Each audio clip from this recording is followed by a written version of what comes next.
할렐루야. 오늘 하나님 말씀 보시겠습니다. 오늘은 요한복음 18장 1절에서 5절까지의 말씀 보도록 하겠습니다. 요한복음 18장 1절에서 5절까지의 말씀 우리가 보도록 하겠습니다. 제가 한 절, 여러분 한 절, 5절은 같이 읽을게요. 예수께서 이 말씀을 하시고 제자들과 함께 기드론 시내 건너편으로 나가시니 그곳에 동산이 있는데 제자들과 함께 들어가시니라. 그것은 가끔 예수님께서 제자들과 모이시는 곳이므로 예수를 파는 유다도 그것을 알더라.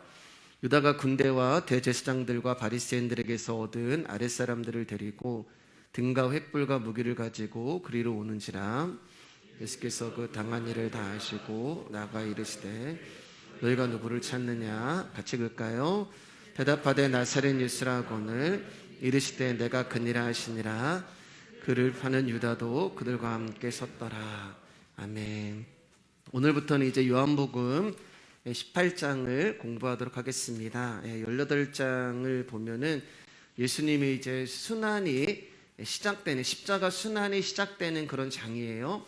그래서 이제 18장의 전반부는 예수님이 잡히셔서 대제사장들에게 신문을 받으시는 내용으로 구성되어 있고, 후반부는 총독 빌라도에게 신문을 받으시는 내용으로 구성되어 있고, 전반부와 후반부 가운데는 베드로가 이제 예수님을 부인하는 장면이 기록되어 있습니다. 오늘 이제 1절 말씀을 보면 예수님이 예루살렘을 떠나서 제자들과 함께 기드론 시내 건너편으로 가시는데 1절에 보면은 기드론 시내라고 이렇게 말씀이 나와 있잖아요. 여기 이 시내는 하천을 말하는 거예요. 하천. 근데 여기에 이제 이 시내라고 하는 하천의 조금 더 정확한 뜻은 겨울 하천이 되는 것입니다. 그렇기 때문에 예수님의 십자가 순환은 계절상으로 겨울에 시작되었다라는 것을 이제 요한복음에서 말씀을 하고 있는 거예요. 그리고 예수님은 그곳에서 제자들과 늘 함께 있었고 또 시간이 날 때마다 기도를 하셨던 한 동산에 올라가시게 됩니다. 제자들을 데리고요. 그 동산이 바로 감난산에 있는 겟세마네 동산이 되는 거예요. 그리고 그곳에서 예수님은 사랑하는 제자의 배신으로 붙잡혀 죽임을 당하게 되십니다. 우리 2절 말씀 한번 볼게요. 시작. 그곳은 가끔 예수께서 제자들과 모이시는 곳이므로 예수를 파는 유다도 그곳을 알더라. 그러니까 예수님은 시간이 나실 때마다 이 동산에 오셔서 기도도 하셨고 제자들과 함께 가끔씩 교제도 나누셨던 은밀하고 사적인 공간이 바로 겟세마네 동산이 되는 것입니다. 그러니까 은밀하고 사적인 공간이고 제자들과 예수님만 하는 어떤 그런 장소였을 거예요. 그래서 유다도 이 장소로 이제 군대를 이끌고 온 거예요. 은밀하고 사적인 공간을 유다도 알고 있었다는 말은 그만큼 유다도 예수님과 가까웠던 자라는 것을 말씀하고 있어요. 가까이서 말씀을 들었고 가까이서 그분과 교제를 했고 또 예수님의 신임을 받아서 헌금을 맡아 관리할 정도로 유다는 예수님과 가까운 사이였다는 거예요.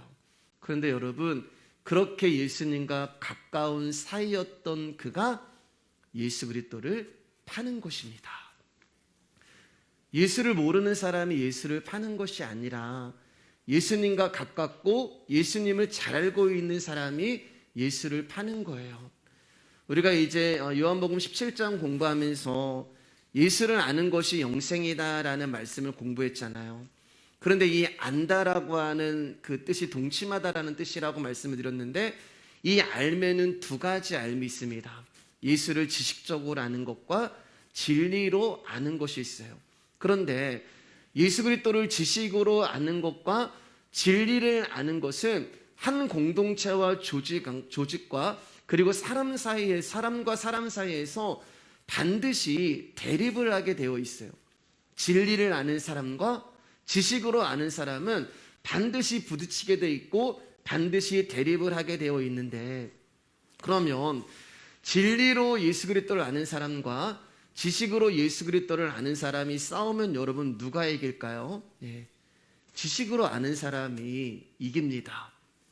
둘 다 말씀을 알아요. 둘 다 예수를 안단 말이에요. 그런데 두 사람이 싸우면은 지식으로 아는 사람이 이겨요. 지식으로 아는 사람은 그 지식이 입으로 막 나와요.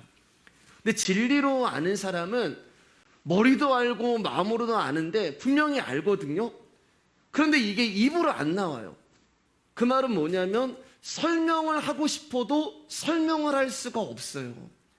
아무리 우리가 화려한 언어 실력으로 이 진리를 설명을 한다고 해도 지식으로 말씀을 알고 있는 사람을 납득시킬 수 없다는 거예요.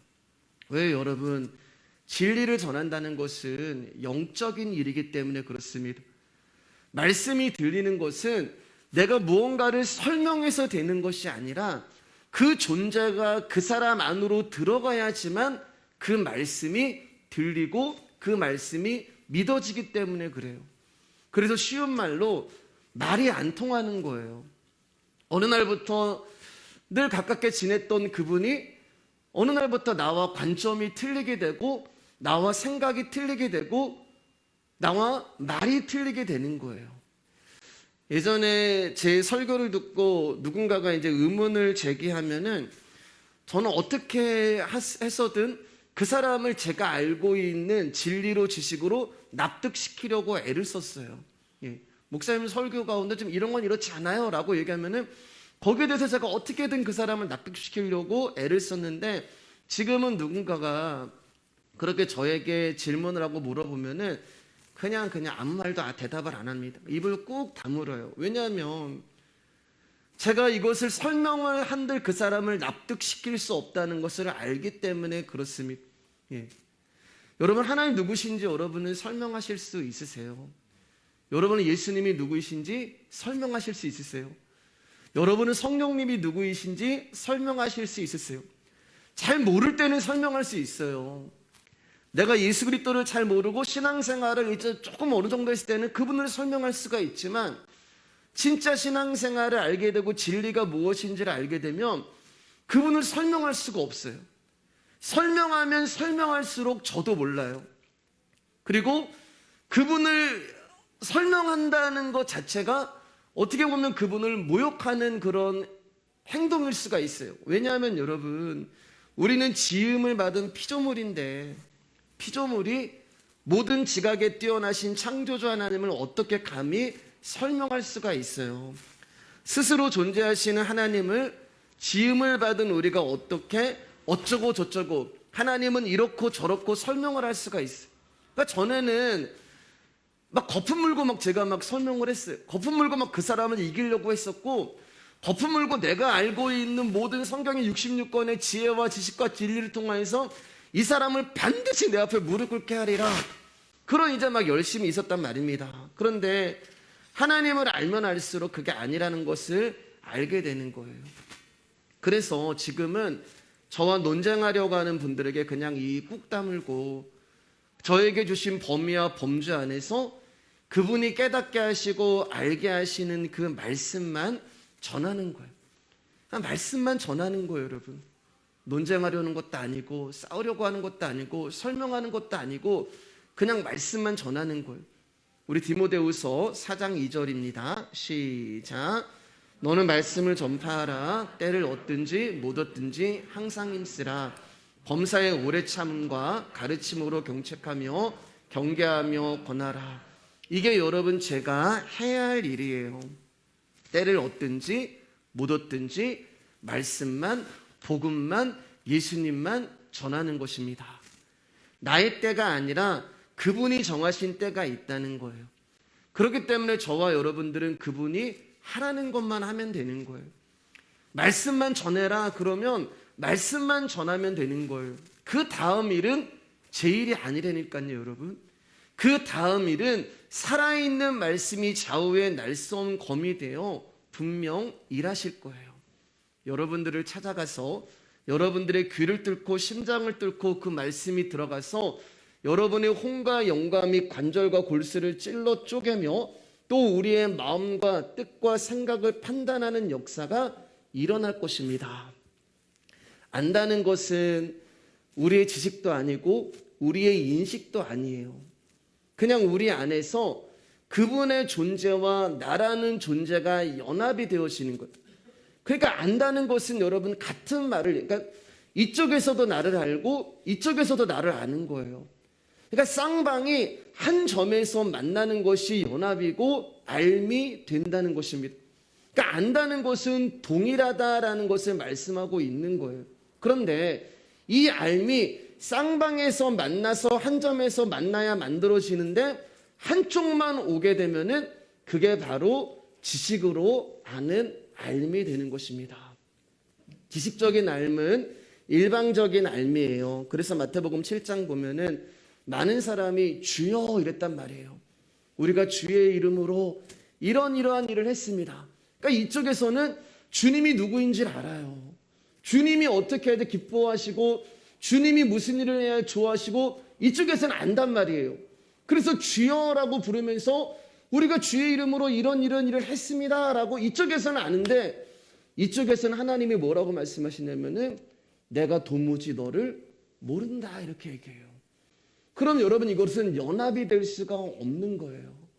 그렇기 때문에 알미라고 하는 것은 진리로서의 알은 그분이 내 안에 들어오시는 방법 외에는 다른 것이 없어요. 우리가 노력하고 애를 쓴다고 해도 그건 내가 알기만 하면 아무 소용이 없는 거예요. 예수님이 내가 너를 모른다 그러면 여러분 그건 나의 그냥 지식적인 알모로 끝나는 거예요. 그래서 예수 그리스도가 이 땅에 오셔서 십자가에 죽으시고 우리 안으로 들어오셔서 우리와 완전한 연합을 이루시는 것입니다. 그래서 그분이 죽으면 나도 죽고 그분이 살면 나도 사는 거예요. 그래서 사도 바울이 이렇게 고백해요. 갈라디아서 2장 20절입니다. 시작. 내가 그리스도와 함께 십자가에 못 박혔나니 그런즉 이제는 내가 사는 것이 아니요 오직 내 안에 그리스도께서 사시는 것이라. 이제 내가 육체 가운데 사는 것은 나를 사랑하사 나를 위하여 자기 자신을 버리신 하나님의 아들을 믿는 믿음 안에서 사는 것이라. 전에는 나라는 존재가 살았어요. 그런데 예수라는 존재가 우리 안에 들어오셨을 때 그분의 생명이 내 안에서 살기 시작하는 것입니다.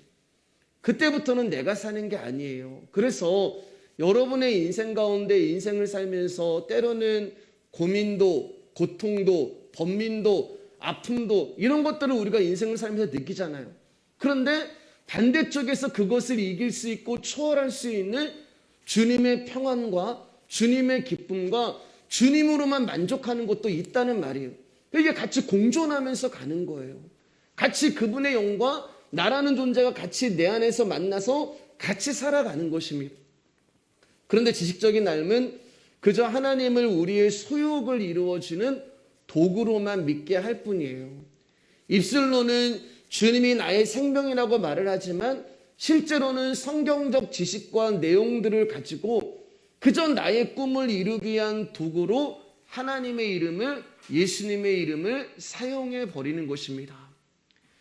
이런 사람들은 신앙생활이 굉장히 역동적이에요, 여러분. 막 움직이는 것 같아요.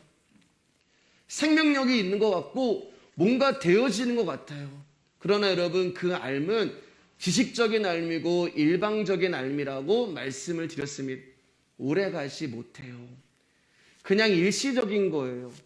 그냥 어떤 일을 끝내고 어떤 행사를 마치고 자기 만족에 머무는 거예요. 아, 우리가 이런 일을 했어.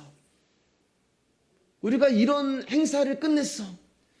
그저 주의 일을 했다는 성취감만 남는 거예요. 여러분 이거 굉장히 중요해요. 성취감은 여러분 세상에서 여러분이 돈 많이 버는 것에도 느낄 수가 있어요. 여러분이 세상에서 여러분의 이름을 높은 곳에 올리는 곳에 성취감을 느낄 수도 있어요. 그것만 그대로 가지고 오는 거예요. 주의 일에. 그러니까 주의 일의 목적이 아니라 그 주의 일을 했다는 자기 만족과 성취감에만 만족을 하고 남는 것입니다. 사역에 대한 성취감, 일에 대한 성취감, 사람에 대한 성취감, 결국 자기 만족에만 남는 거예요. 복음이 말씀이 내 안에 들어와서 나를 흔들어 놓아야 하는데 자기 자아와 만족과 성취감으로 끝나는 거예요. 그러니까 거기서 자꾸 뭐가 나오냐면 그런 사람들은요, 다른 사람을 판단한다고. 다른 교회를 판단해요. 자기의 잘남이 나오고 자기의 자랑이 나오고 자기의 우쭐함만 나오는 것입니다. 그런 자들이 예수를 파는 거예요. 사랑하는 여러분, 우리 교회에 많은 사람이 오면 좋겠죠. 예, 저도 좋아요, 여러분. 이왕이면 실력도 있고 가진 것도 좀 있으시고 성품도 좋고 훌륭하신 분들이 오면 좋으시겠죠. 그래서 그렇게 만들어진 공동체를 통하여서 이런 사역도 하고 싶고 저런 사역도 하고 싶고, 그래서 교회가 막 역동적으로 돌아가고 움직이고 높이 싹 올라가고 싶고. 근데 여러분, 그 생각이 악한 생각이에요. 기억하세요? 혹시요? 제가 저희 교회 1주년 예배 드릴 때 창세기 11장 말씀 전하면서 교회는 벽돌 같은 사람이 모이는 것이 아니라고 말씀을 전했습니다. 교회는 돌멩이 같은 사람이 모여야 하는 거예요. 결국에는 그 좋은 것이 예수를 팔아버리는 일을 하는 거예요. 우리가 예수 그리스도의 이름을 도구로 사용하는 것이 예수님을 팔아버리는 일을 하는 것입니다. 내가 주체가 되고 예수님이 도구가 되는 것, 사역이 주체가 되고 예수님이 도구가 되는 것, 사람이 주인이 되고 예수님이 도구가 되는 것, 그게 예수를 파는 거예요. 우리는 예수라는 이름으로 많은 사역을 하죠. 그런데 그 사역의 중심에 사람이 주인이 되면 여러분, 그게 예수를 파는 것입니다. 예수의 이름을 팔아서 나의 만족을 성취하는 결과밖에 안 되는 거예요. 여러분, 제 말씀을 오해하시면 안 돼요. 꼭 앞뒤 다 자르고 말씀하시는 분이 계신데, 제가 이야기하고 싶은 것은 여러분, 그 이야기가 아니라요, 여러분의 영혼을 먼저 보시라는 거예요. 내가 진짜 주 예수 그리스도의 말씀으로 연합이 되어 있는지, 내가 그분과의 진리로 연합이 되어 있는지, 그분의 생명이 내 안에서 참된 알므로 하나가 되어 있는지, 아니면 내가 지식적인 알므로, 일방적인 알므로 그분을 믿고 있는지, 그거를 좀 보시라는 거예요. 여러분, 부탁드립니다. 제발 여러분 영혼을 먼저 보세요. 여러분의 심령이 여전히 죽음 바치는데 무슨 사역을 해요? 여러분의 심령에 예수의 생명이 없는데 무슨 주의 일을 해요? 내가 살고 다른 사람이 사는 거예요, 여러분. 내가 살아야지 다른 사람도 살리고 사역도 일어나고 주의 일도 하는 것입니다. 3년 반 동안 주님과 동고동락을 했어요. 주의 말씀을 옆에서 들었고 그분의 사역에 동참을 했고 그분의 기적을 받고 더군다나 재정까지 맡을 정도로 예수님의 신뢰를 받고 있었던 가룟 유다였단 말입니다. 그런데 그가 예수를 파는 거예요. 남의 신경 쓰지 마세요, 여러분. 다른 사람은 신경 쓰지 마세요. 저분 어떻게 하고 막 찌찌하면서 혀를 차실 필요도 없어요. 내 심령을 보시라고요. 혹시 내가 지식적으로 일방적으로 주님을 알고 있는 것이 아닌가, 거기에 먼저 여러분 신경을 쓰세요. 만약에 여러분 안에 예수의 생명이 있고 여러분 안에 정말 이 진리가 있으면 여러분 가는 곳마다 여러분 영혼이 살아나는 일들이 일어납니다. 내가 생명이 있고 내가 살아있는 존재가 되면 내가 가는 곳마다 꽃이 피고 살아나는 거예요. 여러분이 있는 그 자리에서 그리스도의 향기가 퍼지고, 마리아가 여러분 옥합을 깨뜨렸을 때 뭐라고요? 그 향기가 온 방에 가득하더라 그랬잖아요. 생명이 있는 자는 그 사람은 한 사람으로 말미암아 이 공간이 가득 차는 거예요. 내가 무슨 사역을 하지 않아도 무슨 일을 하지 않아도 이 복음과 말씀이 내 안에 생명으로 있는 자는 그 사람이 존재하는 그 이유 하나로 그 공간이 그리스도의 생명으로 가득 차는 거예요. 그러니까 여러분, 나를 보세요. 지금 나는 주님과의 관계에서 어떠한지, 그리고 지금 나는 이 말씀이 들리고 있는지 그것만 걱정하시고 그것만 신경 쓰시기를 바랍니다. 어제까지 주님을 위해서 최선을 다했던 자예요. 어제까지 주님을 위해서 열심을 다했던 존재가 순간 예수를 파는 자로 전락해버리는 거예요. 까딱하면 넘어가는 거예요, 여러분. 그러니까 저와 여러분 안에 예수의 생명이, 그분의 말씀이, 그분의 영이 존재하는지 매일매일 사도 바울의 고백처럼 내가 믿음에 거하고 있는지 날마다 확인한다고 고백했던 그 바울의 고백이 여러분의 고백이 되기를 주님의 이름으로 축복합니다. 그렇지 않으면 우리는 얼마든지 또 하나의 가룟 유다가 될 수가 있는 거예요. 자, 3절 말씀입니다. 시작. 유다가 군대와 대제사장들과 바리새인들에게서 얻은 아랫사람들을 데리고 등과 횃불과 무기를 가지고 그리로 오는지라. 자, 3절 보면 이제 세 부류의 사람이 나옵니다. 한 부류는 유다고 또 한 부류는 군대라고 이야기하는데, 이 군대는 보병대를 말하는 거예요. 그러니까 당시 로마에 200명에서 600명 정도의 그런 보병대대가 있었다고 합니다. 그러니까 예수님을 잡으려고 많게는 600명의 지금 군대가 온 거예요. 그리고 세 번째는 대제사장들과 바리새인들에게서 얻은 아랫사람들이라고 이야기하는데, 이들은 성전을 지키고 있는 경비대장들을 말하는 거예요. 그러니까 예수님이라고 하는 한 분을 잡기 위해서 지금 무기를 가지고 있는 엄청난 군대가 동원이 된 거예요. 그런데 3절 말씀을 보면은 유다가 이렇게 시작을 해요. 유다가. 그러니까 이 그림을 보면은 유다가 메인 앞에 있고 그 유다 뒤로 몇백 명이나 되는 엄청난 군대가 예수님을 잡으려고 오는 거예요. 마치 유다가 이 사람들의 지도자고 주의관이고 왕처럼 보이지 않으세요? 그래서 예수님이 요한복음 14장 30절에서 이렇게 말씀하셨어요. 시작. 이후에는 내가 너희와 말을 많이 하지 아니하리니 이 세상의 임금이 오겠음이라. 그러나 그는 내게 관계할 것이 없으니. 지금 유다가 이 세상의 임금으로, 이 세상의 왕으로 자기의 힘과 자기의 세력을 이끌고 와서, 군대를 이끌고 와서 예수를 잡으려고 하는 거예요. 그들의 손에는 횃불과 무기가 들려 있습니다. 밤중에 예수를 팔려고 나간 그 가룟 유다는 어둠에 속한 자이기 때문에 참빛이신 예수님을 볼 수가 없는 거예요. 그래서 그는 세상, 사람이 만든 빛을 들고 예수님을 잡으려고 왔고, 다른 손에는 검과 뭉치라고 하는 무기를 들고 예수를 잡으러 온 거예요.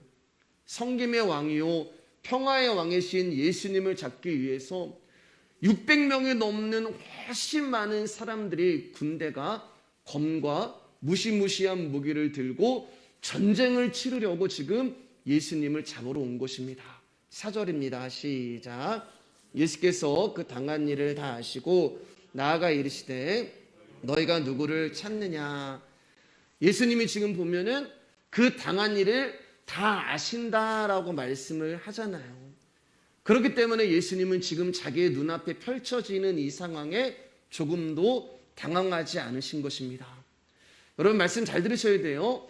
가룟 유다가 예수님이 계신 장소로 군대를 끌고 왔지만 그 또한 예수님이 미리 알고 계셨기 때문에 먼저 잡히시려고 이 장소에 오신 거예요. 그러니까 예수님은 당신이 당한 일을 다 아시고 그것을 피하실 수도 있었음에도 불구하고 그렇게 하지 아니하시고 고스란히 자신이 당해야 되는 고난을 다 당하시는 것입니다. 그러니까 일부러 그 고난 가운데 들어가시는 거예요. 예수님이 당한 일을 하시고 순환을 받으시는 것은 자신의 뜻이 아니라 아버지의 뜻에 순종하기 위함이었습니다. 예수님의 삶은 예수님을 위한 것이 아니라 하나님의 뜻을 위한 것이었어요.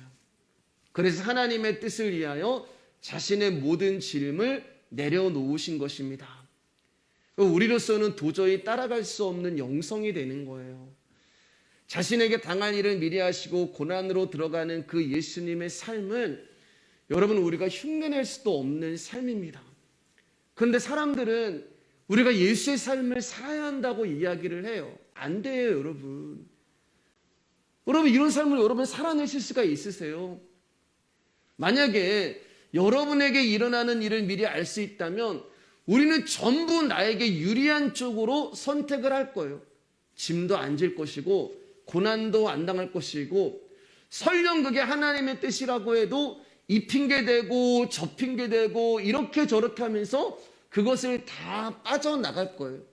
그러니까 저와 여러분들은 이분의 삶을 살 수가 없는 거예요. 그래서 그 예수의 삶은 예수만 살 수 있기 때문에 그 예수님이 우리 안에 오신 거예요. 그래서 우리가 예수의 삶을 살게 되는 것이지, 나의 힘과 나의 의지와 나의 뜻과 나의 지식으로 우리가 예수의 삶을 살 수 있다? 절대 되지 않는 것입니다. 예수님은 그들에게 발각되고 가룟 유다에게 넘겨진 것이 아니라 스스로 당신이 있는 곳을 알려주셨고 스스로 자신을 군대에게 넘겨주신 거예요.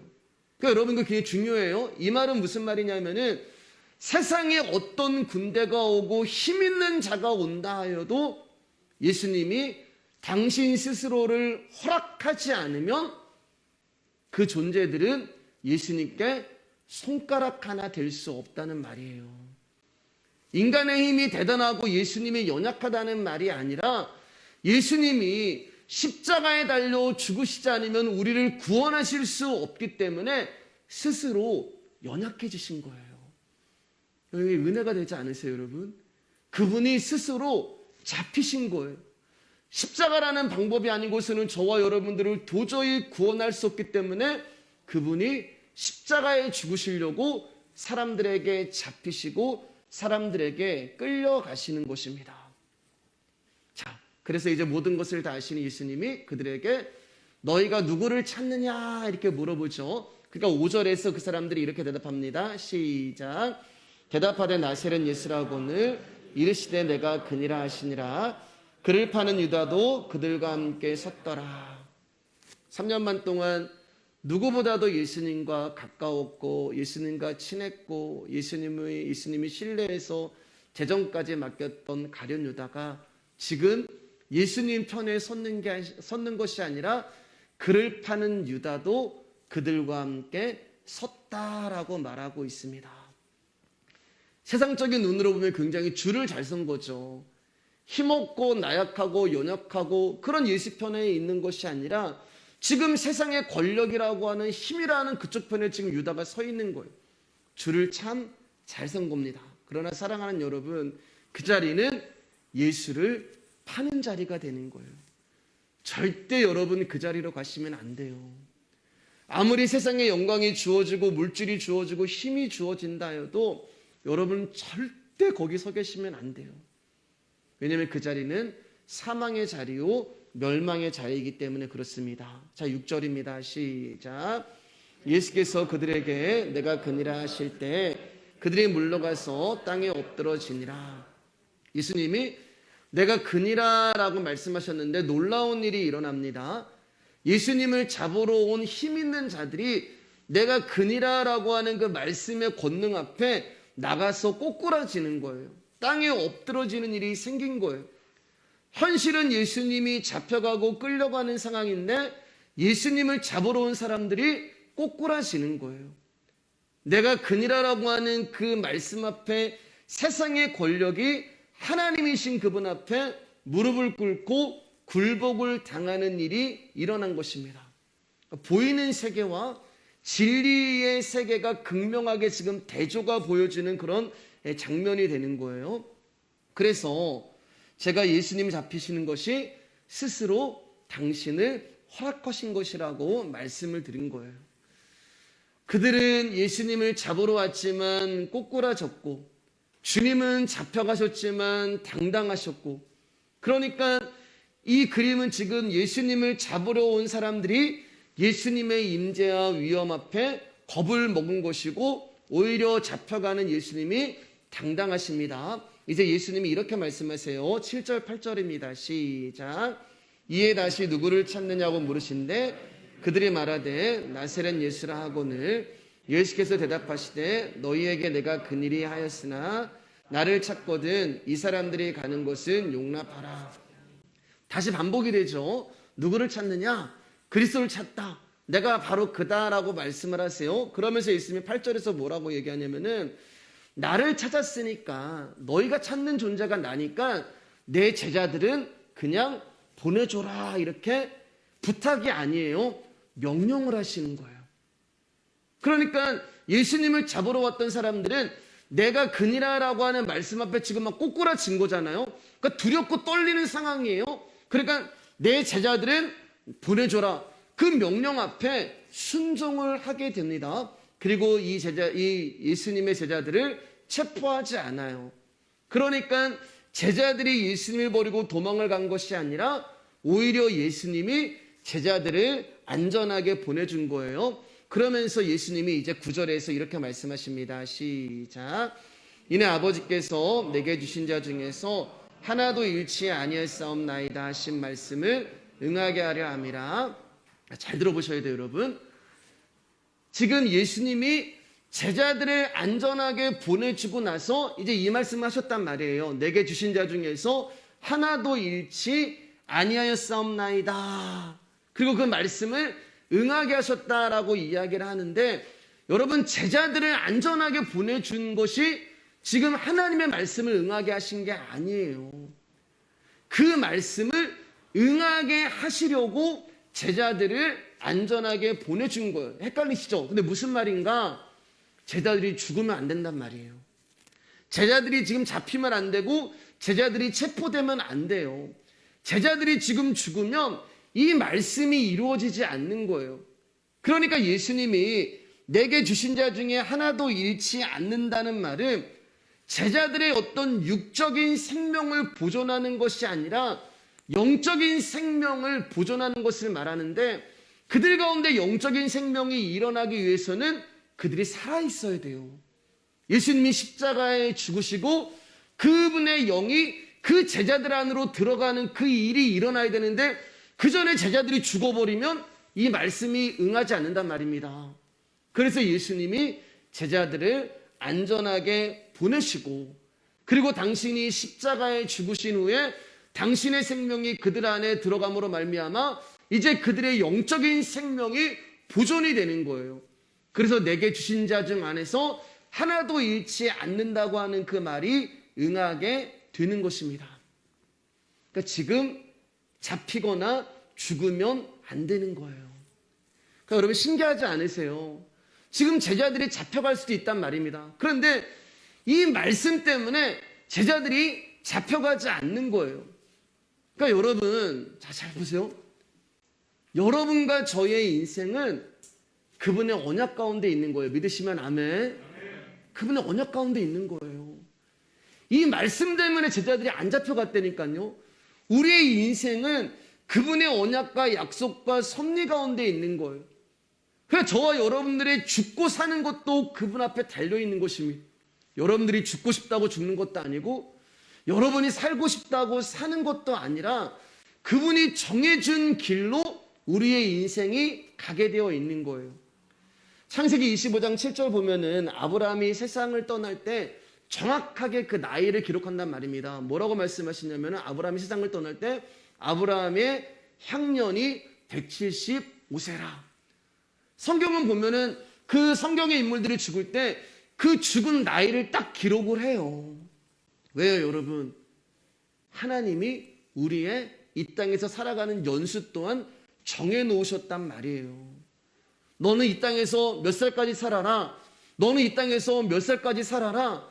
하나님이 우리의 인생 가운데 허락된 날들이 있다는 말입니다.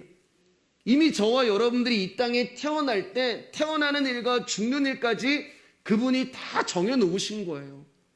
사람마다 다르고 하나님이 정해진 연수가 다르고 하나님이 정해놓은 살아가는 길이 달라요. 그러나 그것이 중요한 게 아니에요.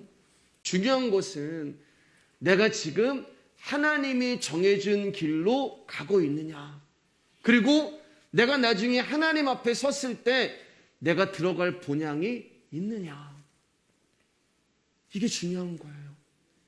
그래서 여러분은 여러분 안에 예수의 생명이 있는지 없는지 거기에 신경을 쓰셔야 돼요. 왜냐하면 오늘 밤에 혹시 하나님 나를 불러가시면 어떡해요?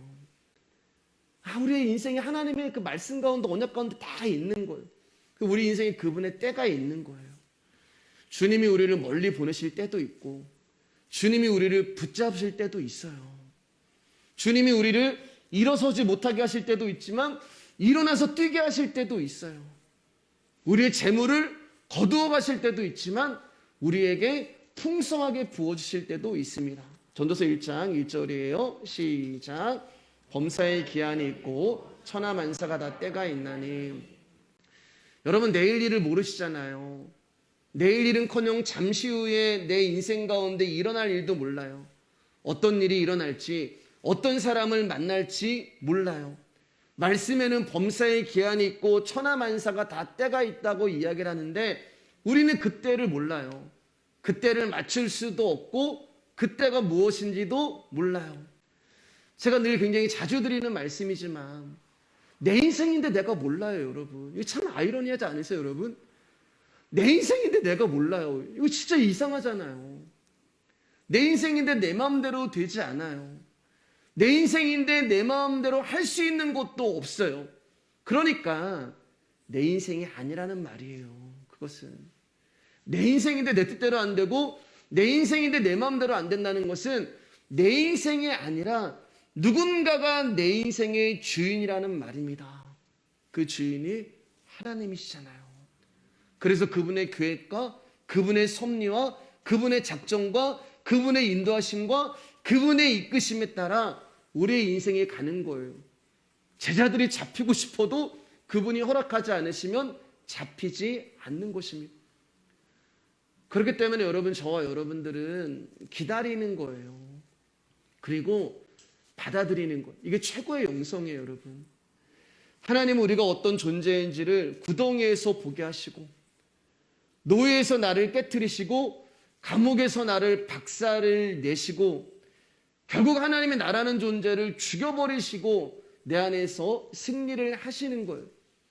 그렇게 될 때까지 우리는 기다리고 받아들이는 것입니다.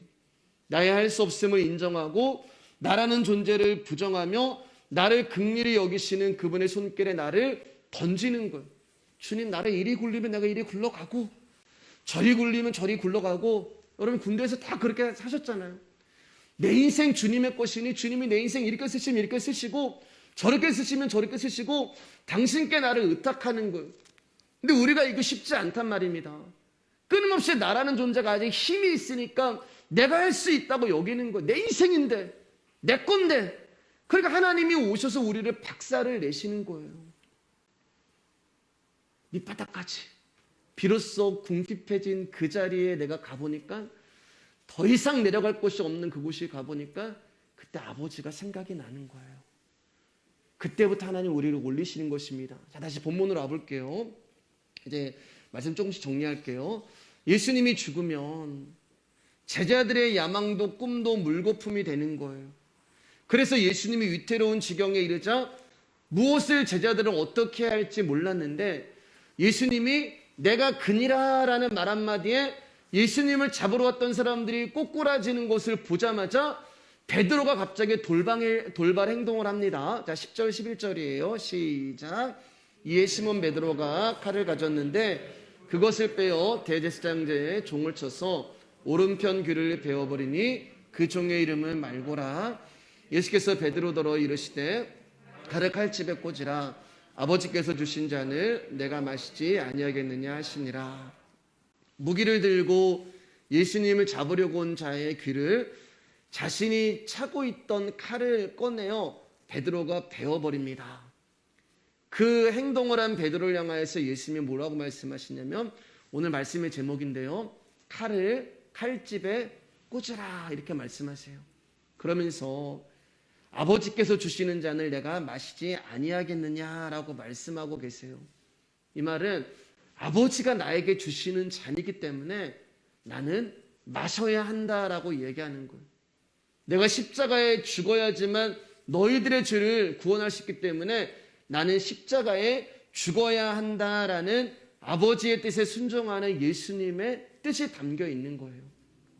힘이 없어서 붙잡히시는 것이 아니라 아버지의 뜻을 이루시기 위해서 붙들리고 죽으시는 것입니다. 오직 예수님은 그분의 뜻을 이루시기 위해서 이 땅에 오신 거예요.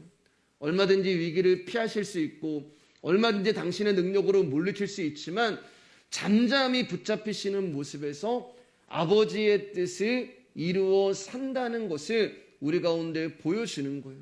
나의 힘도 포기해야 되고 내가 하고 싶은 것도 내려놓아야 되고 이게 여러분 칼을 집에 꽂는 자로 사는 것입니다. 칼이 있어요. 없는 게 아니에요. 여러분 다 한 칼 하시는 분들이잖아요. 칼이 있다고요. 칼이 있는데 뽑지 않는 거예요. 이게 대단한 거잖아요, 여러분.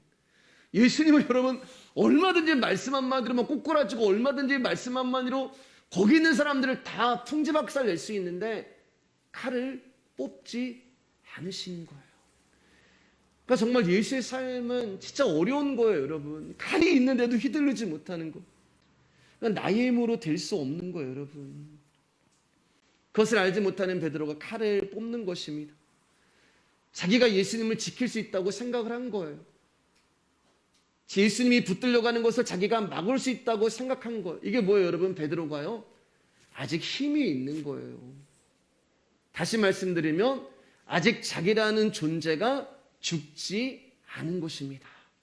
절대 질 수 없는 거예요. 나는 칼을 휘둘러야 되는 거예요. 아직도 내가 살아있는 거예요. 여러분, 자기가 살아있으면 사역이 안 돼요. 여러분, 만약에 저도 끊임없이 지금 죽어나가는 그 경험을 하거나 앞에 몸부림치는데 제가 살아있으면 어떻게 주의 말씀을 전할 수가 있겠어요?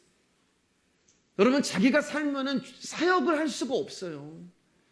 자기가 살면 주의 일을 할 수가 없어요. 왜냐하면 주의 일인데 내가 살면은 나의 일이 되기 때문에 그렇습니다.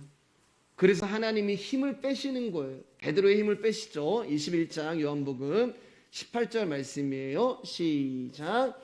내가 진실로 진실로 내게 이르노니 내가 젊어서는 스스로 띠띠고 원하는 곳으로 다녔거니와 늙어서는 내 팔을 벌리리니 남이 내게 띠띠우고 원하지 아니하는 곳으로 데려가리라.